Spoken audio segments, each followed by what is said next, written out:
सिद्धिविनायक मंदिर, जोशी गल्ली, औंढा नागनाथ येथे प्रतिवर्षाप्रमाणे श्री गणेश जयंतीनिमित्त श्रीमद भागवत कथा ज्ञान यज्ञ सप्ताहाचे आयोजन करण्यात आले होते।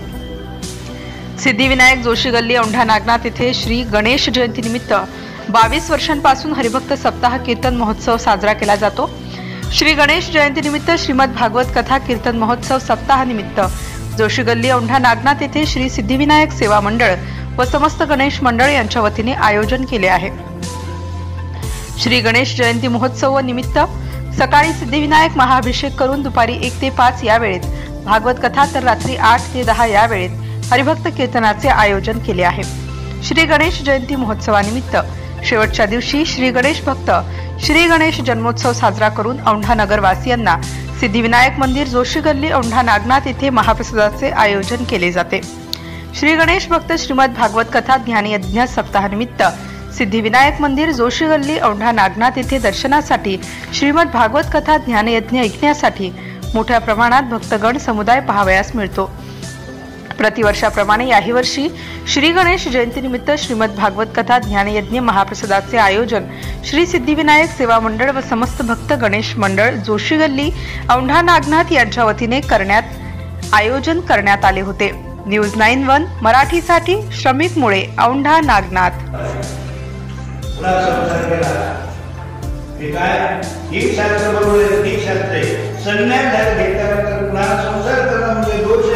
पण लग्न करून संततीने होता संन्यास घेतला तर तेही फार मोठं पाप आहे। गोपाल कृष्ण भगवान दोन्ही असं म्हणून तात्पर्य सांगायचं आपल्या एवढंच आहे की म्हणजे ते म्हणतात की आता 9 मुली झाल्या, गणपतीमध्ये 9 मुली झाल्या, मग आता काय त्यामुळे आपल्याला संन्यास तपश्चर्या निघाले। पण देव नमस्कार केला, विनंती केली, आपण असं मला सांगितलं होतं की आपल्या घरी देवाचा जन्म होणार आहे। आणि मग लक्षात आलं पुढे गमत राहिली, देवकी 9 महिने पूर्ण झाले, 10वा महिना आहे। आश्विन शुद्ध पंचमीच्या दिवशी प्रातःकाळी प्रसूत झाली, कपिल महाराजांचा जन्म झाला। गोपाल कृष्ण भगवान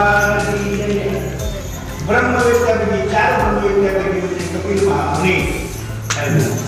आपण काय ऐकल्या कथा भागवतामध्ये पहिल्या कोणते ब्रह्मविद्या आहेत? शुकदेव ब्रह्मास्ते आणि ब्रह्मविद्ये, आणि दुसरे ब्रह्मविद्ये कोण आहे? कपिल महामुनी, तिसरे याज्ञवल्क्य आणि चौथे म्हणजे गुरु दत्तात्रय, हे सुद्धा ब्रह्मविद्ये। त्यांची सुद्धा कथा आज आपल्या ऐकायची दत्त जन्मापासून आज आपण तर कपिल महामुनीचा जन्म झाला, त्यांनी आणि त्याचं नामकरण केलं, दातकर्म केलं, नामकरण केलं, नाव ठेवलं कपिल महामुनी।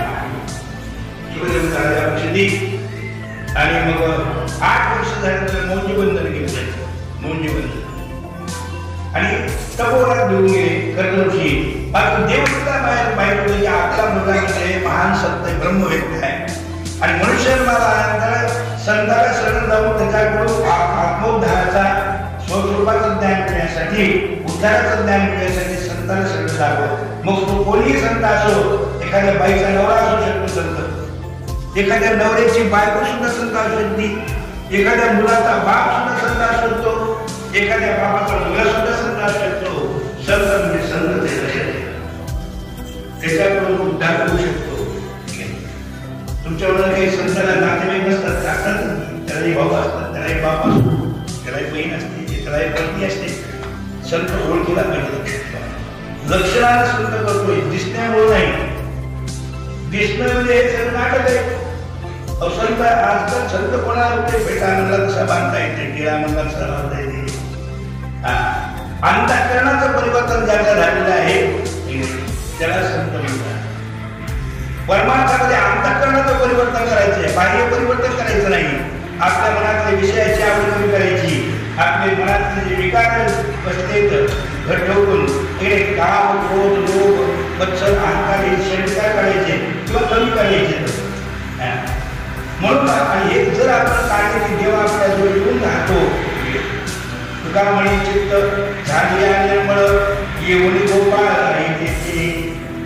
आपण किती देवाला बोलतो बोलत नाही असं नाही, पांडुरंगा ये देवाला बोलून विठ्ठला ये, भगवान श्री परमात्मा ये, प्रभू श्री रामचंद्र ये, देव येतील पण आपल्या घरात गर्दी बहुत पळून जाते.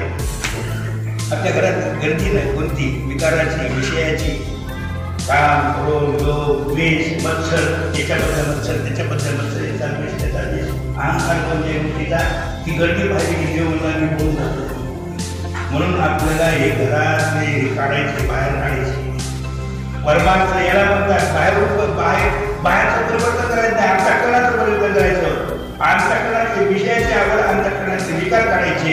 हे काढला की देव आपोआप घेऊन जातो. का म्हणे देह भैया विठ्ठले काम तुझे गेले घरते सगळे प्रकारे शुभदेवताराच्या त्या देवकीला आपला मुलगा आहे पण संत आहे.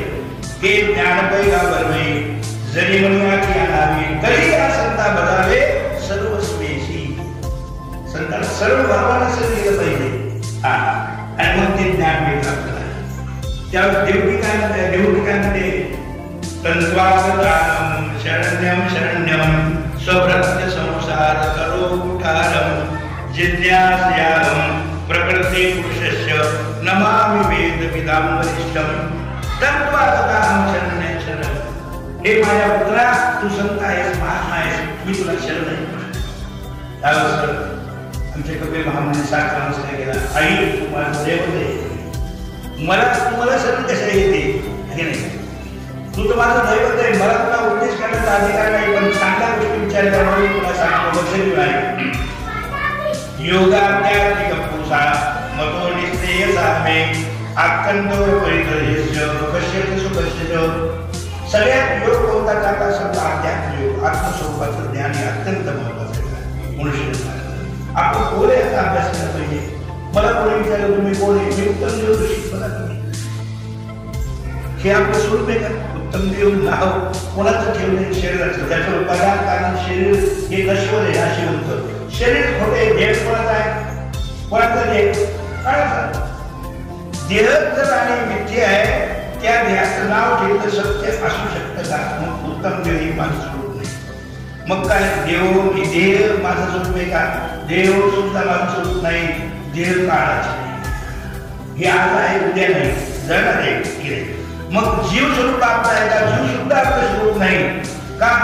तर या जीवाच्या मागं जन्म मरणाची उपाधी. जीवाचं पाप वाढलं की नरकात जावं लागतं. जीवाचं पुण्य वाढलं की स्वर्गाची प्राप्ती. जीवाचं पाप पुण्य समान झाले की मनुष्य देह प्राप्ती. जीवाचं पापही जावं संपलं पुण्यही संपलं त्यावर जीवन मुक्त. मग खरं स्वरूप काय असतं शिवोहम शिवोहम शिवोहम अंशु अंशु अंशु. आणि भागवत ऐकायचं शेवटी परिचित झालेलं काय ज्ञान झालं ते अहम ब्रह्म परम धामम ब्रह्मा अहम ब्रह्म पदम. मी ब्रह्म आहे ब्रह्मानंदामध्ये निमग्न आहे आणि ब्रह्म हे माझं पद आहे. आता कशाचं दुःख आता कशाचं काय भीती कशी काही करायचं ही मुक्तावस्था प्राप्त होते भागवत ऐकल्यानंतर. ते जाणायचं असतं आपल्याला सर्वांनी बघून जपायचं असते. मी भगवंत आणि ब्रह्म आहे सर्वांनी भगवंत आहे हे ज्ञान झालं की माणसाच्या मनामध्ये आदर भाव दया भाव हे सगळे भाव निर्माण होतात. शुभदेव परिषदी त्याच्यानंतर सांख्यशास्त्र सांगितलं योगशास्त्र सांगितलं. कपिल महामुनी आईला योगशास्त्र म्हणजे असं आहे श्रीयोगे प्रतिष्ठाप्य विस्तारसनमासनं. माणसाने पवित्र भूमी पाहून बसावं कल्पासन योगासन करायचं म्हणजे एका नाकामध्ये वाटत श्वास घ्यायचा त्याला पूरक म्हणतात.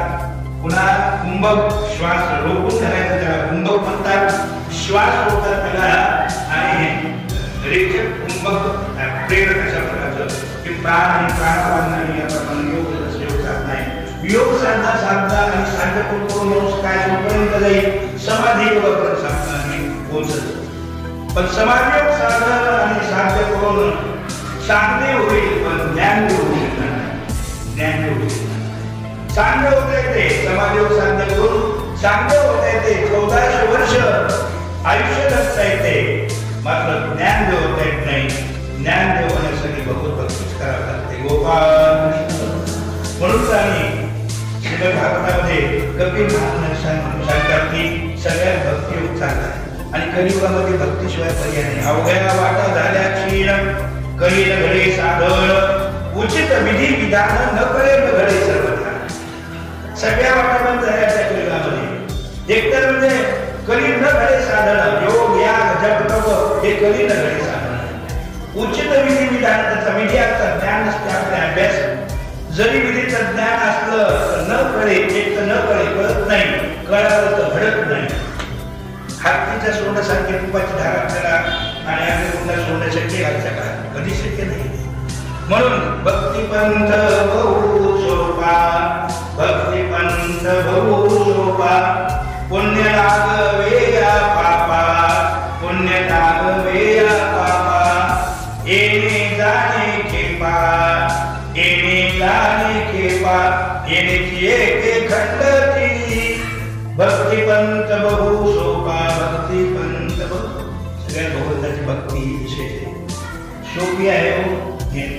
तुका म्हणे सोपे आहे सर्व गुणी, शाळा तो धनी घेत असे. देवाचं नामचिंतन घ्यायला किती कठीण जाते माणसाला, परिश्रम येतात, किती सोपं आहे, पण कंटाळा येते माणसाला. येते सोपं आहे, फायद्याचं आहे, पण कंटाळा येते. की कंटाळा मनातला काढून टाकायचा, आळस काढून टाकायचा. परोपकाराची बुद्धी ठेवायची. भगवत नामचिंतन परोपकार बुद्धी हे दोन्ही कल्याणप्रद आपले आहे. देवाचं नामचिंतन करा, परोपकार करा, थोडा तरी करा, फार तरी करा, जमलं